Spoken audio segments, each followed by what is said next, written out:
যে একজন অপরজনকে বলতে শুরু করলো, বন্ধু আজকে গৌসে পাককে উনি নাকি অনেক একজন আল্লাহর মকবুল বান্দা, অনেক ক্ষমতার অধিকারী, চলো আমরা আজকে তাকে পরীক্ষা করবে। বলো যে তোমাকে আমি জীবিত অবস্থায় খাটের মধ্যে শোয়াই রাখবো এবং আমরা কয়েকজন গিয়ে গৌসে পাককে বলবো, হুজুর আমাদের বন্ধু একটা মারা গিয়েছে, তার জানাজা পড়ার জন্য যেতে হবে, আমরা এটা একটা প্ল্যান করব। বলে হ্যাঁ ঠিক আছে। তো হুজুর যখন আসবে তাকবীর বলে আল্লাহু আকবার বলবে, তখন তুমি খাট থেকে লাফ দিয়ে উঠে যাবে, যেহেতু তুমি জীবিত। বলে যে আচ্ছা ঠিক আছে। এই প্ল্যান করার পর এবার গেলেন হুজুর শাহিন সাহেব গৌসে পাকের কাছে।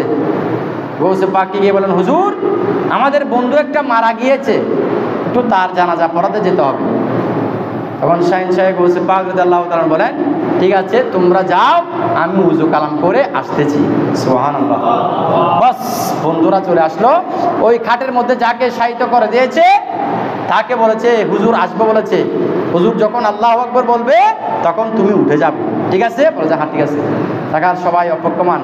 এখন হুজুর শাহিন সাহেব গৌসে পাক রাদিয়াল্লাহু তাআলা আসলেন, এসে বলল যে এই বান্দা কি, এই বান্দার মইয়তের জানাজা পড়াবো? বলে যে হ্যাঁ হুজুর জানাজা শুরু করে দেন। বলে আমি জানাজা আরম্ভ করতে পারি? বলে যে হ্যাঁ আপনি জানাজা আরম্ভ করতে পারেন। যখন ওই লাশকে সামনে রেখে আল্লাহু আকবার বলে নিয়ত বাঁধলেন, এখন পিছন থেকে তার ভাইয়েরা বলতেছে, কিরে এই খাট থেকে উঠতেছে না কেন, ব্যাপার কি? গৌসে পাক দ্বিতীয় তাকবীর বলে দিলেন। এরা পিছন থেকে এভাবে পায়ের উপর পা দিয়ে দেখতেছে, কিরে আমাদের বন্ধু উঠতেছে না কেন? তৃতীয় তাকবীর বলে দিলেন।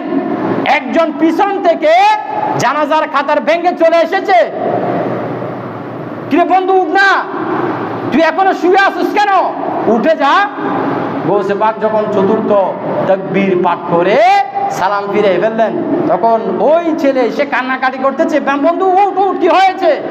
তখন গৌসে পাক বলেন, কে উঠবে? বলে সে তো মরে গিয়েছে। সুবহানাল্লাহ। বলে আমি দেখেছিলাম সে জীবিত ছিল। আমি তোমাদেরকে যখন প্রশ্ন করেছিলাম যে গৌসে পাক প্রশ্ন করেছেন আমি কি মইয়তের জানাজা পড়াবো, সেই সময়ে কিন্তু সে জীবিত ছিল।